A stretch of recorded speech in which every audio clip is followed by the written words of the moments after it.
आज Doubtnut app download करें। Doubtnut पर अपने सभी गणित, रसायन विज्ञान, भौतिक विज्ञान और जीव विज्ञान के डाउट्स का करो सफाया।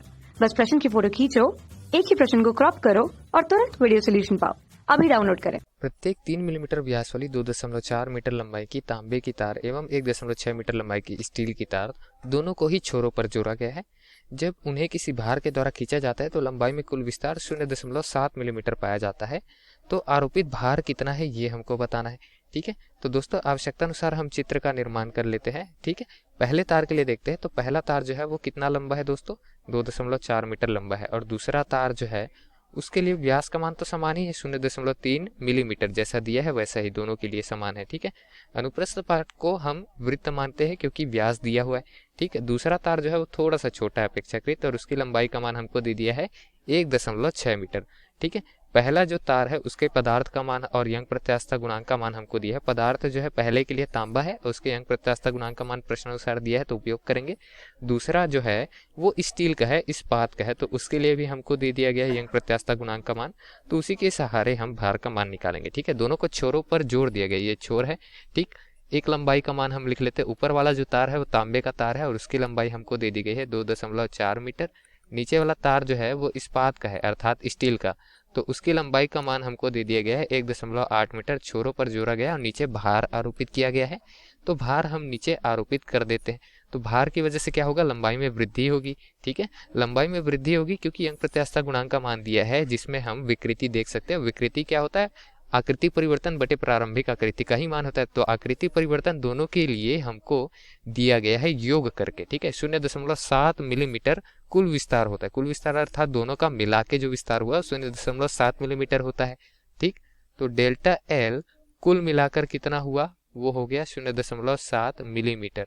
ठीक है, और डेल्टा एल क्या चीज है दोस्तों, डेल्टा एल टोटल जो है मतलब कुल मिलाकर जो विस्तार हुआ है वो ही विस्तार जो है पहले तो हमको तांबे पे देखने को मिलेगा और उसके साथ योग करेंगे कि स्टील पे कितना विस्तार हुआ है। तो दोनों का विस्तार जो है उनका योग का मान है ये 0.7 मिलीमीटर। हमको आरोपित भार का मान चाहिए। आरोपित भार के लिए 4 विकल्प दिए हैं तो हमको देखकर बताना है कि कौन सा विकल्प सत्य कह रहा है। ठीक है, तो यहाँ पर हम क्या देख पा रहे हैं कि जो भार हम आरोपित कर रहे हैं वही भार दोनों पर लग रहा है। दोनों पर लग रहा है अर्थात क्या है कि यही भार इसको भी खींचेगा जो स्टील वाला तार है और तांबे के तार को भी खींचेगा। लेकिन तांबे के तार पर एक और भार आएगा स्टील के तार का, तो उसको हम नगण्य मानते हैं क्योंकि प्रश्न में वैसा कुछ दिया नहीं गया है। और ये भी दिया गया है 3 मिलीमीटर व्यास है अर्थात इसका जो अनुप्रस्थ परिच्छेद है बहुत कम है। ठीक है, लंबाई 2.4 मीटर और 1.6 मीटर है लेकिन अनुप्रस्थ परिच्छेद बहुत कम है तो आयतन बहुत कम होगा। तो इसके लिए जो द्रव्यमान आएगा वो भी बहुत कम रहेगा। तो नगण्य मान लेते इसका द्रव्यमान जो कि इस पर बल लगेगा। ठीक है, इस पर बल केवल ये नीचे आरोपित भार की वजह से लग रहा है ये मानकर चलते। तो दोनों पर जो आरोपित भार है वो समान है और उसका मान हम W है ऐसा हम मान कर चलते। ठीक है, ये मान रहे हम, वास्तव पे ऐसा हो या ना हो प्रश्न में नहीं दिया गया है। तो आगे हल करते हैं। आरोपित भार अर्थात W का ही मान हमको ज्ञात करना है। ठीक है, यंग प्रत्यास्थता गुणांक हमको दिया है तो उसका सूत्र क्या होता है, प्रतिबल बटे विकृति। प्रतिबल जो होता है बल बटे क्षेत्रफल होता है। विकृति यंग प्रत्यास्थता गुणांक के लिए देखें तो लंबाई में परिवर्तन बटे प्राथमिक लंबाई हो जाएगी। ठीक है, तो लंबाई में परिवर्तन हमको यहाँ डेल्टा एल सी लेकर चलेंगे तांबे के लिए और डेल्टा एल एस लेकर चलेंगे स्टील के लिए, नहीं दिया गया है तो ठीक है उसका अनुपात निकाल लेंगे क्योंकि कुल लंबाई में परिवर्तन का मान हमको दिया है। ठीक, अब यहाँ से हमको यंग प्रत्यास्थता गुणांक का मान दिया है, जो बल है वो भार के रूप में दिया जा रहा है W के रूप में, तो F की जगह W लिख लेते हैं अगले पक्ष से। ठीक, तो दोस्तों W का मान ज्ञात करना है। W बटे A को एक जगह लेकर चलते क्योंकि दोनों के लिए जो A है वो क्या होता है पाई R की घात 2 है और वो बराबर रहेगा क्योंकि आर सी बराबर में आर एस अर्थात तांबे और इस्पात दोनों के लिए जो त्रिज्या है वो बराबर हो जाएगी क्योंकि प्रश्नानुसार व्यास दिया है तो व्यास तो दोनों के लिए बराबर है। ठीक है, तो अनुप्रस्थ परिच्छेद का क्षेत्रफल भी बराबर हो जाएगा और इसका मान क्या आ जाएगा हमारे पास में, यंग प्रत्यास्थता गुणांक गुना लंबाई में परिवर्तन बटे में प्राथमिक लंबाई, ये मान के बराबर आएगा। अब दोनों के लिए W बटे A जो है वो नियत राशि है दोस्तों, तो YC गुना डेल्टा LC अर्थात तांबे के लिए हम निकाल रहे हैं यंग प्रत्यास्थता और लंबाई में परिवर्तन और प्रारंभिक लंबाई, ये स्टील के लिए भी बराबर हो जाएंगे। ठीक है, YS गुना डेल्टा LS बटे में LS, ये बराबर के होंगे क्योंकि दोनों के लिए W बटे A का मान बराबर है तो दोनों के लिए दूसरा पक्ष भी बराबर होगा। तो हमने तुलना कर दी। अब यहाँ से लंबाइयों में जो परिवर्तन हुआ है उनका अनुपात निकालेंगे। तो अनुपात किस तरीके से निकाल सकते हैं हम, डेल्टा एल सी अर्थात जो तांबे पे लंबाई में परिवर्तन हुआ उसके बटे में ले लेंगे जो इस्पात के तार पे लंबाई में परिवर्तन हुआ डेल्टा एल एस। इसका मान क्या आ जाएगा हमारे पास में वाई एस बटे में वाई सी गुना एल सी बटे में एल एस पक्षांतर किए और ये मान हमको प्राप्त हो गया। एल एस और एल सी के मान क्रमशः हमको दिए गए। एल एस जो है वो कितना दिया गया स्टील के लिए 1.6 मीटर, एल सी का मान 2.4। ठीक है, तो एल एस का मान जो है 1.6 वो रख देते हैं। ठीक, एल सी का मान 2.4 वो भी रख देते हैं। यंग प्रत्यास्थता गुणांक वाई एस का मान जो दिया है उसको ऊपर में रखना है, तो वाई एस का मान हमको 2 गुना 10 की घात 11 दिया है, रख देते हैं 2 गुना 10 की घात में 11 बटे में वाई सी अर्थात तांबे का यंग प्रत्यास्थता गुणांक जो है 1.2 गुना 10 की घात 11 उसको नीचे रख देते हैं 1.2 गुना 10 की घात में 11। तो 10 की घात में 11 एक दूसरे को काट देंगे। उसके पश्चात यहाँ से 12 से 24 को 2 बार में हम काट सकते हैं, 1.2 से 2.4 को तो 2 बार में हमने काट दिया। 2 गुना 2 किए तो हमारा 4 मान आया जिसको 16 से 4 बार में काट सकते हैं, तो मान हमारा आएगा 1/0.4 जिसको 10/4 भी लिख सकते हैं। 10/4 को 5/2 भी लिख सकते हैं। तो जो लंबाई में परिवर्तन हुई उसका अनुपात हमको प्राप्त हो गया 5:2 या फिर 5/2। ठीक है, और हमको इनका योग का मान भी पता है 0.7 मिलीमीटर या फिर 7 गुना 10 की घात 4 मीटर, यदि मीटर में परिवर्तित कर दे तो। ठीक है, तो दोस्तों यहाँ लिख लेते हैं डेल्टा सी धन डेल्टा एस बराबर में 0.7 मिलीमीटर या फिर 0.7 गुना 10 की घात में -3 मीटर, क्योंकि मिलीमीटर को मीटर में परिवर्तित किए, या फिर 0 को हटा देंगे तो 10 की घात में -4 मीटर ऐसा लिख सकते हैं। ठीक, अब डेल्टा एस का मान हम उपरयुक्त समीकरण से रखते हैं या फिर डेल्टा सी का मान रख देते हैं। चलिए, तो डेल्टा सी का मान हम रखेंगे वो क्या हो जाएगा, डेल्टा सी की जगह हम ये लिख सकते हैं कि डेल्टा एस गुना 5/2 गुना डेल्टा एस, यहाँ धन आएगा, धन डेल्टा एस बराबर 7 गुना 10 की घात 4 मीटर। ठीक है, अब यहाँ से डेल्टा एस का मान उभयनिष्ठ निकाल सकते हैं। अंदर क्या बचेगा 5/2 धन 1। ठीक है, और यहाँ बराबर के इस पार मतलब दूसरे पक्ष में 10 की घात में ऋण 4 है 7 गुने में मीटर में, तो ये तो उतना ही रहेगा।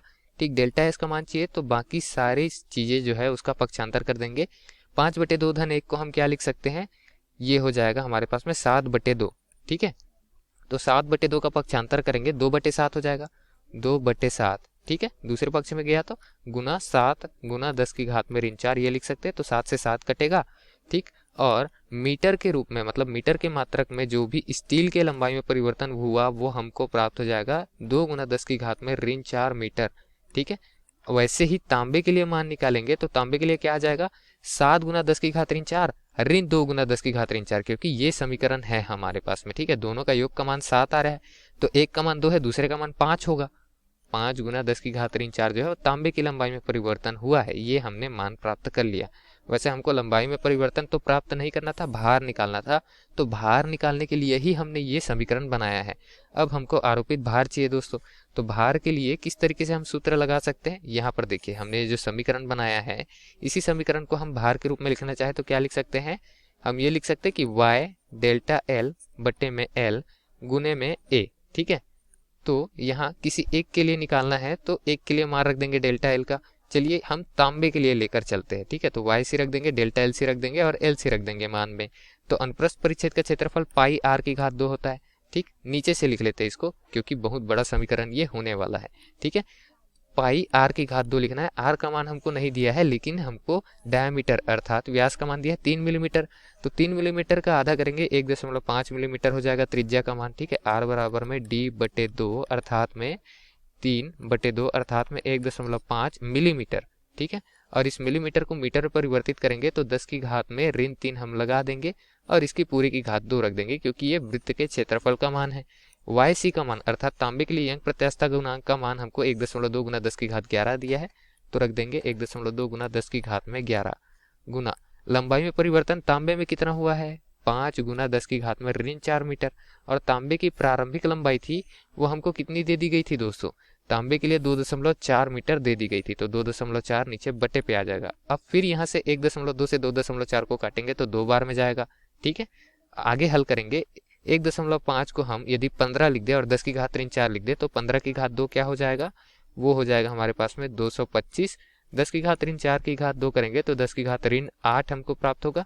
इसको तो हमने काट दिया नीचे के 2.4 से। ठीक, ये क्या हो जाएगा, 10 की घात में 11 जो है वैसे ही लिख देंगे, गुना 5 गुना 10 की घात ऋण 4, और नीचे क्या बचा है हमारे पास में 24 जो है वो 12 से 2 बार में कटा है, तो नीचे 2 बचा है अभी।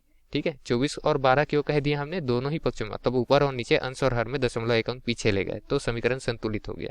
ठीक है, अब हम गणना करेंगे तो 10 की घात ऋण 8 और ऋण 4 मिलके 10 की घात ऋण 12 बनाएंगे, धन 11 में क्या हो जाएगा, 10 की घात ऋण 1 बचेगा केवल।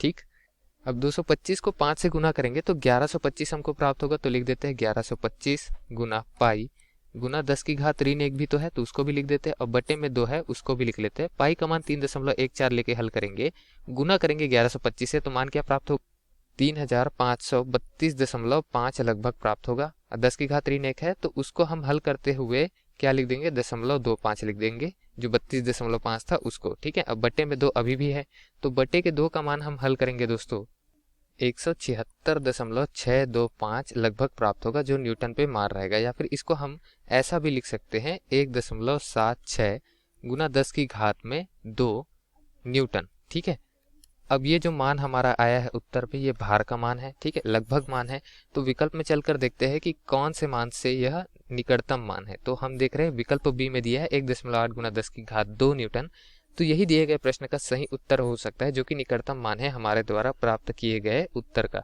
ठीक है, तो यही हमारे द्वारा प्राप्त किए उत्तर का सही मान है दोस्तों। धन्यवाद। कक्षा 6 से 12वीं से लेकर नीट, IIT, JEE वो एडवांस के लेवल तक 1 करोड़ से ज्यादा छात्रों का भरोसा। आज ही डाउनलोड करें डाउटनेट ऐप या व्हाट्सएप करें अपने सारे डाउट्स 8400 400 400 पर।